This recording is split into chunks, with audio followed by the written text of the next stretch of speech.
భక్తికి సంబంధించి కొన్ని ప్రాచీన మార్గాలున్నాయి కదా, వాటి గురించిప్పుడు తెలుసుకుందాం. ఈ ప్రయాణాన్ని మొదలుపెట్టడానికి మహాభారతంలోని ఓ చక్కటి ఉదాహరణ తీసుకుందాం. అసలు భక్తి అనేది ఎంత ముఖ్యమో, దాని శక్తి ఏంటో ఇది మనకు చాలా స్పష్టంగా చూపిస్తుంది. మన పురాణాల్లో మహాభారత యుద్ధాన్ని ఎలా వర్ణించారో తెలుసా?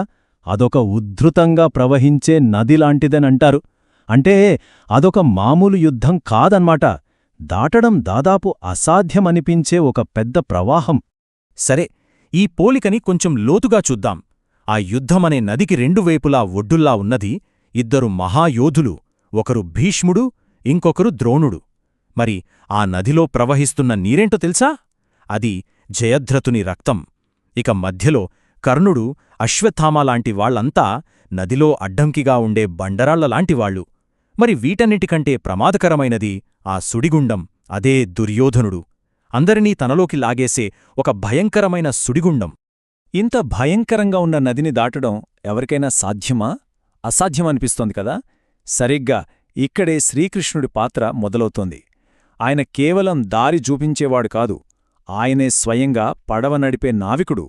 తన జ్ఞానంతో, ముఖ్యంగా భగవద్గీత అనే దిక్సూచితో పాండవుల్ని ఆ యుద్ధమనే నదిని జాగ్రత్తగా, సురక్షితంగా అవతలి ఒడ్డుకు చేర్చాడు. ఓకే, ఇప్పటిదాకా మహాభారతం గురించి మాట్లాడుకున్నాం కదా.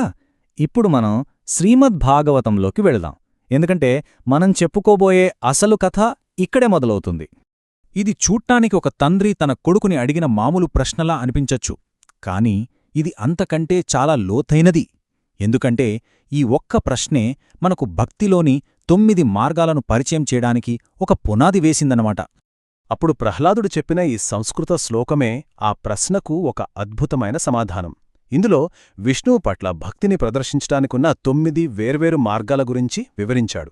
అంటే భక్తిలోని 9 పద్ధతులన్నమాట. సరే, మరి ఆ మార్గాలేంటో చూద్దామా? మొత్తం 9 ఉన్నప్పటికీ ఈరోజు మనం వాటిలో 7ని పరిశీలిద్దాం. ప్రతి మార్గం కూడా భగవంతుడితో కనెక్ట్ అవ్వడానికి ఒక ప్రత్యేకమైన పద్ధతినే మనకు నేర్పుతుంది. సరే, మరి మొదటి 2 మార్గాలతో మొదలు పెడదాం. ఈ రెండూ కూడా శబ్దం అంటే ధ్వనిశక్తి మీద ఆధారపడి ఉంటాయి. చెప్పాలంటే ఇవే భక్తి ప్రయాణానికి పునాదిలాంటివి. మొదటిదే శ్రవణం. శ్రవణమంటే ఏదో పైపైన వినడం కాదు, దాన్ని పూర్తిగా మనసులోకి తీసుకోవడం. దీనికి ప్రహ్లాదుడి కథే ఒక గొప్ప ఉదాహరణ. తను ఇంకా పుట్టకముందే, తల్లి గర్భంలో ఉన్నప్పుడే నారద మహర్షి చెప్పిన మాటలు విని భక్తిని నేర్చుకున్నాడు. సో వినడమనేది భక్తి అనే విత్తనాన్ని మనలో నాటే మొదటి అడుగు. ఇలా శ్రవణం ద్వారా విన్న తరువాత సహజంగానే మనలోంచి వచ్చేది కీర్తనం. అంటే మనం విన్నదాన్ని, గ్రహించిందాన్ని నోటితో బయటకు చెప్పడం. కీర్తనలు పాడడం కానీ, భగవంతుడి నామాలు జపించడం కానీ, ఇవన్నీ లోపల పెరిగిన భక్తిని బయటకి చూపించి మార్గాలు.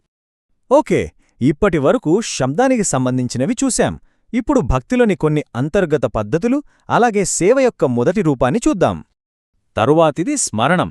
ఇది చాలా శక్తివంతమైన సాధన. ముఖ్యంగా కష్ట సమయాల్లో ఇది మనకు ప్రాణం పోస్తుంది. ఎప్పుడూ భగవంతుణ్ణి మనస్సులో తలుచుకుంటూ ఉండటం, ఆ స్మరణే మన చుట్టూ ఒక రక్షణ కవచంలా పనిచేస్తుంది. దీనికి ద్రౌపది కథ కంటే గొప్ప ఉదాహరణ మరొకటి ఉండదు. సభలో అంత అవమానం జరుగుతున్నప్పుడు, ఇంకెవరూ లేరు అనుకున్నప్పుడు, ఆ నిస్సహాయ స్థితిలో ద్రౌపది కృష్ణుడిని తలచుకుంది. అంతే, ఆ ఒక్క స్మరణే ఆమెను కాపాడింది, తక్షణమే ఫలితాన్నిచ్చింది. చూడండి, స్మరణకున్న శక్తి అంత గొప్పది. ఇక మనం పాదసేవనం గురించి మాట్లాడుకుందాం. ఇది సేవలోని ఒక రూపం. పాదసేవనమంటే కేవలం కాళ్లు పట్టడంలాంటి శారీరక సేవ మాత్రమే కాదు.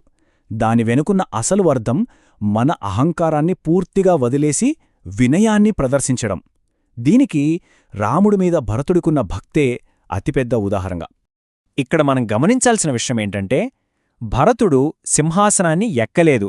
దానికి బదులుగా రాముడి పాదుకలను సింహాసనంపై పెట్టి వాటికి ప్రతినిధిగా రాజ్యాన్ని పాలించాడు. అంటే అధికారం కంటే దైవానికి సేవ చేయడమే ముఖ్యమని చూపించాడు. తన వ్యక్తిగత శక్తిని పూర్తిగా పక్కనపెట్టి స్వచ్ఛమైన భక్తిని ప్రదర్శించాడు. సరే, ఇప్పుడు మనం భక్తిలోని చివరి దశలకు, అంటే మరింత సూక్ష్మమైన రూపాల వైపు వెళ్దాం. వీటికి మనస్సు పూర్తిగా లొంగిపోవడం, అంటే పూర్తి శరణాగతి చాలా అవసరం. ఇక్కడ రెండు విభిన్నమైన రూపాలున్నాయి. ఒకటి అర్చనం, అంటే భగవంతుడి గుణగణాలన్నీ కీర్తించడం, స్తుతించడం. తిరుప్పావైలో మనం చూసేది ఇదే. ఇక రెండోది వందనం. ఇది చాలా సులభం, జస్ట్ చేతులు జోడించి నమస్కరించడం. దీన్నే అంజలి ముద్ర అంటారు. చూడ్టానికిది చిన్న పనే అయినా మాట లేకుండానే మన పూర్తి శరణాగతిని ఇది చూపిస్తుంది. ఇప్పుడు మనం చెప్పుకోబోయేది దాస్యం. ఇది చాలా లోతైన కాన్సెప్ట్. ఇది కేవలం మనం చేసే పని కాదు, ఇది మనం ఉండే ఒక స్థితి. నేను కేవలం భగవంతుడి సేవకుణ్ణి, ఒక పరికరాన్ని అని పూర్తిగా అర్థం చేసుకుని ఆయన సంకల్పానికి మనల్ని మనం అప్పగించడమే దాస్యం. దాస్యమనే ఈ సంక్లిష్టమైన భావనను అర్థం చేసుకోవడానికి రాముడి ముగ్గురు సోదరుల కథ చాలా బాగా ఉపయోగపడుతుంది. వాళ్ళు 3 వేర్వేరు రకాల దాస్యాన్ని చూపించారు. మొదట భరతుడు, తనది పారతంత్రం, అంటే పూర్తిగా రాముడిమీద, ఆయన పాదుకల మీద ఆధారపడి పరిపాలించాడు. ఇక లక్ష్మణుడు, ఆయనది భగవత్ శేషత్వం, అంటే నేరుగా రాముడి పక్కనే ఉండి ఆయనకు సేవ చేయాలనుకున్నాడు. ఇక మూడోవాడు శత్రుఘ్నుడు, తనది భాగవత శేషత్వం, అంటే రాముడికి సేవ చేస్తున్న భక్తుడైన భరతుడికి తను సేవ చేశాడు. చూశారా, దాస్యంలోనే ఎన్ని విభిన్న కోణాలున్నాయో. సరే, ఇప్పటిదాకా మనం 7 మార్గాల గురించి, వాటి వెనుకున్న కథల గురించి మాట్లాడుకున్నాం. ఇప్పుడు ఆలోచించాల్సిన ప్రశ్న ఒక్కటే: ఈ ప్రాచీన ఆధ్యాత్మిక మార్గాల్లో మన నేటి ఆధునిక జీవితంలో ఎదురయ్యే సవాళ్లకు ఏ మార్గం బాగా సరిపోతుంది? ఏ భక్తి రూపం మనకు దారి చూపిస్తుంది? దీని గురించి ప్రశాంతంగా ఆలోచించి చూడండి.